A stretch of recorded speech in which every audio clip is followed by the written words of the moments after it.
السلام على أشرف الأنبياء والمرسلين نبينا محمد وعلى آله وصحبه أجمعين. أما بعد، دا الله رب العزت بتوفيق سرا او دا غب رحم او کرم سرا دا سوالات و جواباتو بدی مبارک سلسلہ کے نن دا یورور سوال کرے دے وی چکل یو سڑے رشتہ کئی یوزی که وزا پا دی سوالونه که بار بار ویم زگور فایدمن سوالونه را جمع کو اگر اون خوین دی نخبا کی گی چاگو دیر سوالونه را لگیلو زمونگا کبا گران آگه نو اکر دیسی تکراری کل سوال سی بے فایدی لکه امام ابو حنیفه رحمه الله بسی جاگا کس راگا تا استما قصی ذکر کرو درس کے ناسو وخپوی دڑو پا دگا رزی خپی خزولی اگوی با دیر احترام کو دا علم دا مجالس اسے کہتے اللہ دو مغٹ خلق جوڑ کری خپی و بکینا کزولی حالانکہ اگر امام و استاز و نو اگر سڑے چرانن ہو تو اگر دا حولیه دا سی جوڑ کری ہو کنا دا یو کافر پٹکے بسر او مزدار و پا آگ وقت کی دا پٹکے دیر دا سی دا خصوصاً دا دیندار و خلق و غٹا نخوا دا علماء او نئے کس رانن ہو تو اگوی گزا دا علم غر را آگا نزخ پلو پا منس کی کسڑک پی دگم کی نسا خبران دو گزی و دا سڑے نوی دے دیو گوشی دا دوی دا علم دی مجلس تو گرو دی چی دخ پی گزی دا گا دخ پی را ٹولی کری سر دا تکلیفا تکلیف و تو خپی را ٹولی کری بیا امام سے بخیر کئی کہ سوک سوال کئی اگوی زکو دی خبر امام سے خدا کا طرف متوجہ کو چه دا سوالو سے سوالی که دا پتکی لائق سوال خوبی یہ پتکی چی دو بغٹ دے لکه منگا پختانه چه گیری والے وینو منگو دا مولی سیب دی گیری والے چی منگو وینو منگو دا مبتی سیب دی او بے چی پتکی پسر کی او بے چی دا رومیان لکه دیسی سپین یا سور پسر رواج نه دا اگه بریک لگی او نه دا قوم بریک لگی بیا ادوانو بریکوی نه لگی اگم زانتا بیا سوئی او قوم هم وی چه بچی دای حلیهی بس دا پورا دی امام سے وہ تو اس سوالو کیسا سوال ہے اس سوال دا دے چه روجه با کلماتی دا کن مناسب سوال ہے دو رباد ناری اگوی چه کل نور دوب شی وی کن نور دوب نش سوال دا دے اگر دا خپیو بزوری بیخ دیئے دوزی با منگا ایسی تکلیف دیر کو منگا خپیرہ ٹولی کری دا دردو در بایدی وہ اگر سڑی دے سوال تا وہ دا قسم سوالو میں سڑے اگر کوز دلتا منگا لی گیو جی دا دا سوالو نا رایلو اسی ٹیم زایا کہ وہ فائدہ من او چی تکرار پکی نہیں اور زمان دا سلسلہ اور با مخا یعنی نن الحمدللہ زمان 220 نشستے سوچ کوا 220 پا دی کتا تا دمرا مسئلی ملویگی چی تے اندازہ نیشی لگا بلا پا مخی آورا ستا دا سوال جواب بکی رازی مخیت امام شعبی رحم اللہ خوالی و کس را گرے وی دی احرام کی سڑے زان گرولیش سوال دی خس سوال دی استا احرام چوله استا گریدو تا زرو چیر دا سینه گرو ما ولی گرو اگه او گرو گیش وی سومرا اگه وی جرادو کی اخکارش نو دا استا سوال لوی یزان با گرو خود سومرا وی بچی اردو کی اخکارشو بیتا پورا دا نو سوالو نا منگ آگه رالو چه اگه فایده منی دیر نو ندی خپکی یا غرونه او خوان دی چې دا کوئی د سوال نمبر ډیر وخت نه راځي دا سوال د ډیرو د مند زه یو کور کې رشتہ کول غواړم او ما د یو کس نه تپوس کو چې دغه پلانې څنګه ده زمان پی یقین دے بدی کس مانی نو اگر تا صرف داوی چی زر زداوی ما چی غلی شتي. نو یې ما ورته وایي چې ولې؟ وایي هغه تفصیل نه وایي چې زه یې شرمومه نه خو غلی شتي. سوال دا دی زما دپاره دا جایز دي چې زه درته په ده پورې ونښلم چې نه ما ته دا سبب لازم ذکر کړه که نه؟ دا شرمول دي د یو مسلمان. دا قیمتي سوال دی. اول خو ګوره دې کې فایده دا ده که نه، دې سوال کې غټه فایده دا راووته. زه تاسو ټولو ته دا نصیحت کوم، ټولو وروڼو ته، ملګرو ته، امزولو ته، کشرانو ته، مشرانو ته، که ځان له ودونه کوئ او که خپلو کشرانو، لازم معلومات کوئ. زما امید دی انشاءالله چې دا کوم چې ما اوري دوی کې به چاته مسله نه وي، دا مې امید دی. نور زما خواله ډېر خلک راځي چې هغوی دا فیصله داسې کړې ده چې اوس به یې کې هېڅ هم نه کېږي. دا د عمر فیصله ده، د عمر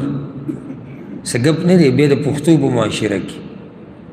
بیا د داسې معاشره چې دې کې د طلاق و ملاقو قسم نشي کولی. بیا دا چې دې راوسته دا د مرګه پورې بس ستا د کور نه به یې جنازه وځي. ځکه ډېر لټون کوئ، معلومات کوئ، د ځان دپاره، د زوی دپاره، د رور دپاره پوره معلومات کوئ. دغه شان چې خور لور څوک ورکوي پکار چې د نارینه د کور معلومات وکړي، دا څنګه خلک دي څنګه نه دي. ته دا مه وایه چې پرون ما سره غالک میلاو شو ډېر اخلاقي و، په یو ورځ کې د چا د اخلاقو پته نه لګي. معلومات به ته د ګاونډیانو نه، علاقې د خلکو نه، ستا په یقین د هغوی نه وکړي چې دا څنګه خلک دي. ضرور دا سوال ښه سوال دی. لکه مثال کې ته زما نه سوال وکړي چې دغه کورنۍ باره کې ته څه وایې، زه تا ته هم غلی شې بس. ته وایې نه لازم ما ته وجه ذکر کړه. دا وجه ذکر کول لازم دی، او که زه یې ذکر کړم نو ګناهګارېږم او که نه. نو یاده کوي دا خبره، په واده کې جنۍ غواړي یا هلک له جنۍ ورکوي، دې کې لا تا نه څوک تپوس وکړي که نه، نو ته یې امانتګر ګڼلی، ته به خیانت نه کوې. اول خو دا خبره یاده کړه، ته به رښتیا خبره کوې، دروغ به نه وایې. قیامت په ورځ به ترې الله تپوس کوي. او دا نه چې څوک درته رښتیا ووایو. زه به ته خپله قصه وکړم. زما خواله څه کسان رالو، یاره دا قصه به داسې شپږو کاله مخکې شي. مازدیګر لمونځ مونږ وکړو،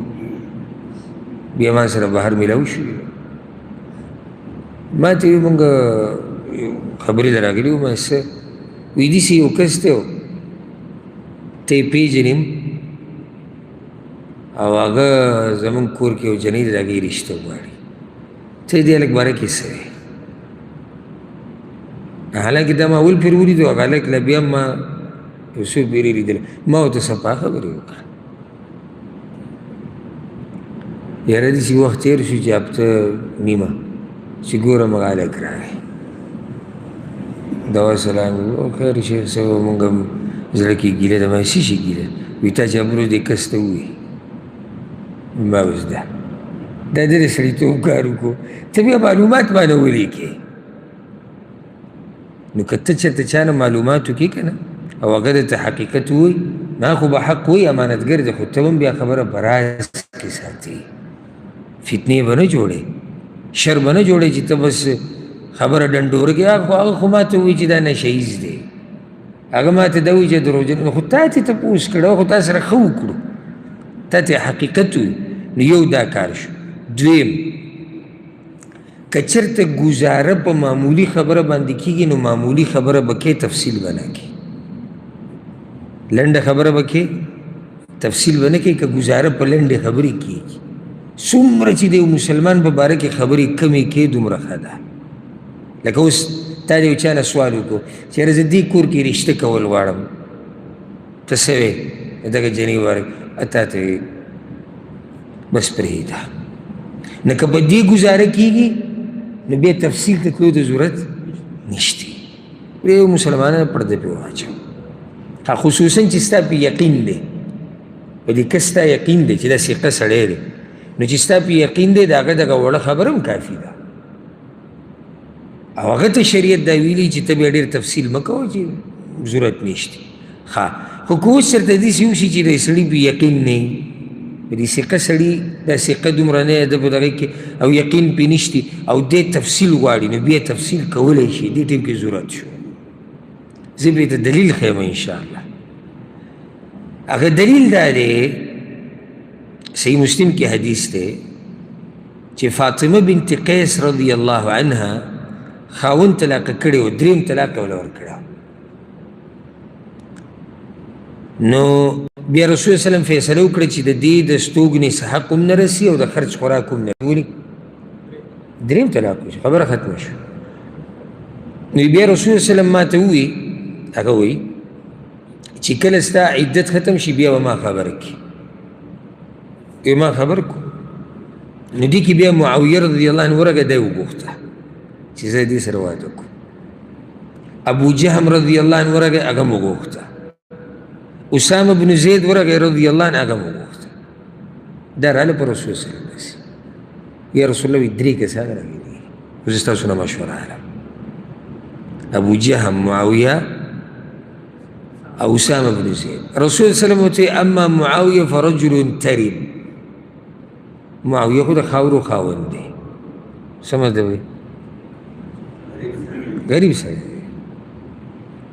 مالي حالت یې کمزوري دي او هر چې ابو جهم دی نو فرجل ضراب للنساء خو ښځې غربوي په دې دا صفت دغه معلوم دی چې هغه وال ټکول کوي خو اسامه بن زید ښه دی هغې ورسره بیا واده وکړو سوال رسول الله وسلم ولې تفصیل کو خو داسې به یې ویلی وی چې د اسامه ښه دی خیر هم دی که نه اوس هغه زما هغه مسله به ته مخې ته شي تفصیل ته ضرورت راغی ضرورت ولې راغی اصل کې د فاطمه بنت قیس چې ده دا د قریش په خاندانو کې ده قریش خوچت عرب دي اصیل خلک دي او اسامه بن زید د رنګ نه تور دی پلار د ده چې دی هغه غلام او مری څه نسب او خاندان د ده داسې نشتي نو فاطمه ګرانه ده چې ده ته راضي شي خیال هم دی که نه نو دا تفصیل یې وکړو چې د دې توجه ده طرف ته شي د اسامه طرف ته اوس هم ونه رسېدې زما په خبره ځکه که دا تفصیل یې نه وی کړی نو دا نه مطمئنه کېده په اسامه باندې او دا د اسامه نه په خاندان کې زوروره ده په ښایست کې تیم اوچته ده په خاندان کې تیم اوچته ده دې ورته غاړه نه ایښوده خو چې کله تفصیل وشو چې ابو جهم وهل ټکول کوي معاویه نو د دې اوس دې طرف ته سوچ ته اړتیا او بیا اسامه ښه دی اوس تاسو په مسله پوه شوئ چې تفصیل ته ضرورت نه وي مې یې کوه که ضرورت راغی ویې که او تا په دې باندې الله نه رانیسي په دې الله تعالی نه رانیسي دا هغه غیبت نه دی چې سړی وایي چې غیبت دې وکړو او شریعت خو د غیبت نه منع کړې ده دا بعض راولګي د یو ځای مسله په بل ځای ولګوي شریعت خو له دې نه منع کړې تاسو غیبتونه کوئ توبه وباسئ نه په بعضو حالاتو کې رب العالمین د دې قسمه خبرو اجازت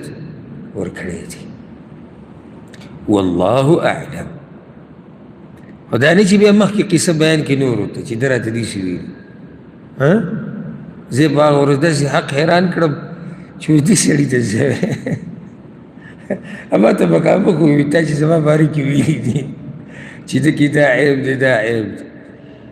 بل بیا ما سره بله لار نه و نو ما نشتي ده پکې دا عیب ویشتي دا کمی خو ویشتي نو ما هم چا تپوس کړی چې دغې کم کمی دی ما ورته ذکر کړو نو ما بیا مو په دې لږ دغه کو طبیعت مې رده کو ما که تا نه زما تپوس وکړي چې زما عیب ورته بیان کړي زه خو نه خفه کېږم پرې نو حقیقت دی چې او دې سړي کې دا کمی شتي دا یو نیم سړی ساده ګلي